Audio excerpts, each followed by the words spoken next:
Hello बच्चों, आज की क्लास में हम पढ़ेंगे इशू ऑफ डिबेंचर। ये वीडियो उन बच्चों के लिए जो अभी क्लास 12th में हैं या फिर वो बच्चे जो कि कॉमर्स बेस्ड कॉम्पिटिटिव एग्ज़ाम की तैयारी कर रहे हैं, वो भी इस वीडियो को देखकर अपनी नॉलेज ब्रश अप कर सकते हैं। तो सबसे पहला topic, what is debenture. Debenture क्या होता है? डिबेंचर एक रिटन एक्नॉलेजमेंट होता है जो कि कंपनी इशू करती है अपनी कॉमन सील के अंदर, और ये एक्नॉलेजमेंट होता है डेट का, उधार का, कि कंपनी ने उधार लिया है। एक एक्नॉलेजमेंट बनाकर इन राइटिंग कंपनी इशू करती है, उस पर अपनी सील लगा कर देती है। डिबेंचर जो वर्ड है ये ड्राइव हुआ है from the Latin word debris, जिसका मतलब होता है टू बोरो। जब कंपनी को फंड्स की ज़रूरत पड़ती है, it can raise money from the public. Money public से रेज़ कर सकती है, कई बार शेयर को इशू करके रेज़ करती है, कई बार डिबेंचर को इशू करके रेज़ करती है। तो दोनों तरीके से रेज़ करती है। फ़र्क ये होता है कि शेयर को इशू करती है तो ओनरशिप चली जाती है, क्योंकि डिबेंचर में ओनरशिप नहीं जाती है। की फीचर्स देख लेते हैं। जो डिबेंचर्स हैं वो बोरोड कैपिटल का पार्ट होता है, ओनरशिप का नहीं। Debentures holders are creditors of the company, मतलब कि वो कंपनी के एक तरीके से लेनदार हैं, ओनर नहीं है। उनको इंटरेस्ट मिलता है, डिविडेंड नहीं मिलता। डिविडेंड शेयर होल्डर को मिलता है, may be it's equity share holder और प्रेफरेंस शेयर होल्डर। इंटरेस्ट जो होता है डिबेंचर का, वो एक फ़िक्स रेट पर होता है। कोई भी एक फ़िक्स परसेंटेज डिसाइड हो जाती है, 8%, 9%, एनीथिंग। तो एक फ़िक्स एक्सपेंस होता है, क्योंकि वो बढ़ेगा या घटेगा नहीं। And it is payable even if the company has no profit, यानी कि कंपनी में अगर लॉस भी है तो भी आपको उस ईयर में डिबेंचर होल्डर को इंटरेस्ट की पेमेंट तो देनी पड़ेगी। अब बात करते हैं क्या क्या डिफरेंस होता है शेयर्स में और डिबेंचर्स में।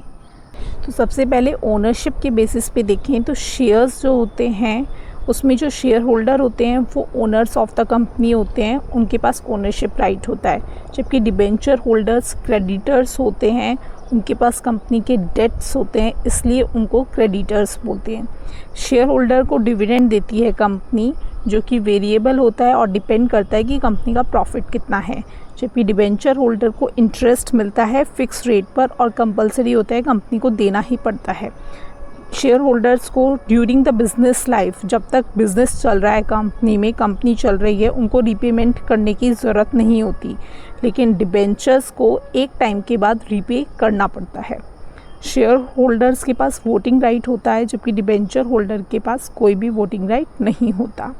Shares can not be converted into debt. ऐसे नहीं है कि कोई शेयर होल्डर को आप डिबेंचर होल्डर बना दो, लेकिन हाँ, कुछ डिबेंचर होल्डर ज़रूर शेयर होल्डर बन सकते हैं bye there conversion into shares. अब बात करते हैं टाइप ऑफ डिबेंचर की। डिबेंचर कितने तरीके के होते हैं? तो सिक्योरिटी के बेसिस पे डिबेंचर दो तरीके के होते हैं, सिक्योर्ड डिबेंचर और unsecured debenture.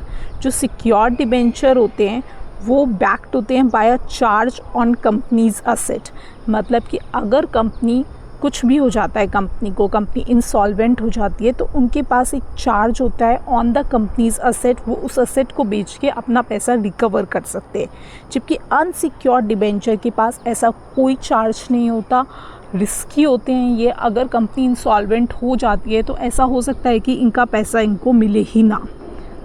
Then based on tenure, tenure के बेसिस पे दो तरीके के अगेन, रिडीमेबल और इरिडीमेबल। रिडीमेबल वो होते हैं जिनको हमें रीपे करना पड़ता है मैच्योरिटी पर, मतलब एक फ़िक्स इंटरवल मैंने बताया था, उस पर आपको इनकी रिपेमेंट करनी पड़ती है। या कई बार ऐसा हो सकता है कि ऐसा एग्रीमेंट हो कि इनकी पेमेंट हमें इंस्टॉलमेंट में करनी पड़े, लाइक कुछ 1 ईयर 2 ईयर में थोड़े थोड़े डिबेंचर्स रिडीम होंगे, इस तरीके से इंस्टॉलमेंट में भी रिडीम होते हैं। और इरिडीमेबल डिबेंचर, इनको हमें तभी देना होता है इनकी पेमेंट जब कंपनी लिक्विडेट करती है। कंपनी बंद हो रही है तो भाई तुम पैसा दोगे ना डिबेंचर होल्डर को। तो इरिडीमेबल की वो ड्यूरिंग द लाइफ कभी भी रिडीम नहीं होंगे, जब कंपनी बंद होएगी तो उनको रिडीम किया जाता है। बात करें कन्वर्टिबिलिटी के बेसिस की, तो दो तरीके के, कन्वर्टिबल और नॉन कन्वर्टिबल। कन्वर्टिबल वो होते हैं जिनको हम शेयर्स या अदर सिक्योरिटीज़ में कन्वर्ट करा सकते हैं आफ्टर अ फिक्स पीरियड, और नॉन कन्वर्टिबल जिनको हम कन्वर्ट नहीं करा सकते वो नॉन कन्वर्टिबल हो जाएंगे। Based on coupon rate, coupon rate यानी कि एक तरीके से इंटरेस्ट रेट। अगर स्पेसिफिक कूपन रेट है यानी कि फिक्स परसेंटेज है, जैसे 10% डिबेंचर, इनको 10% ब्याज ही मिलेगा, फिक्स रेट होती है, तो उनको बोलते हैं स्पेसिफिक कूपन रेट डिबेंचर। या फिर दूसरे होते हैं जीरो कूपन डिबेंचर। ये जो डिबेंचर होते हैं इनको कंपनी इशू करती है एक हैवी डिस्काउंट के साथ, ठीक है, और जब ये रीपे होंगे तो वो होंगे फेस वैल्यू पे, यानी कि उन पे कोई भी डिस्काउंट नहीं होगा। तो वो जो डिफरेंस है वो ही एक तरीके से डिबेंचर होल्डर का प्रॉफिट हो जाएगा। Based on registration, registered debenture और बियरर डिबेंचर। रजिस्टर्ड डिबेंचर क्या होता है? वो डिबेंचर जिसमें कंपनी के रजिस्टर के अंदर डिबेंचर होल्डर की सारी डिटेल्स मेंशन होती है, वो रजिस्टर्ड डिबेंचर हो जाते हैं। बियरर डिबेंचर जिसमें कि कंपनी के पास कोई रिकॉर्ड नहीं होता कि डिबेंचर होल्डर कौन है, तो ये टाइप के बियरर डिबेंचर ट्रांसफरेबल होते हैं from one person to another. आप इनको गिफ्ट्स वगैरह ये सब कर सकते हैं, क्योंकि इनमें कंपनी के पास रिकॉर्ड नहीं होगा कि डिबेंचर होल्डर कौन है।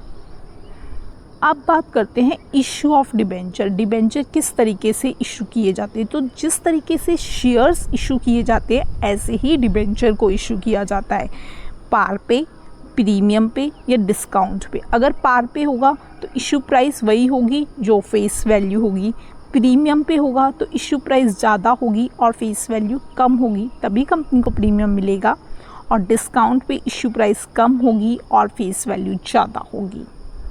Debentures can be issued for cash, cash का चाहिए कंपनी को तो भी कंपनी डिबेंचर इशू कर सकती है। तो इन्वेस्टर पैसा कंपनी को देगा और कंपनी उसे डिबेंचर दे देगी। For consideration other than cash, कई बार होता है कंपनी कुछ असेट को परचेज़ करना चाहती है किसी वेंडर से, तो उस वेंडर की पेमेंट के लिए कंपनी उसको डिबेंचर दे देती है in spite of giving cash money. Company उसको डिबेंचर के थ्रू पेमेंट करती है। या फिर collateral security, collateral security generally loans लेती है कंपनी, तो उसमें प्लेज के लिए कंपनी डिबेंचर ऑफ़र कर देती है, तो उस टाइप में वो जो डिबेंचर है वो as a collateral security work करते हैं, एक तरीके से गिरवी असेट के रूप में काम करते हैं। आज के वीडियो में इतना ही बच्चों, कल के वीडियो में हम इस चैप्टर के आगे के टॉपिक्स डिस्कस करेंगे।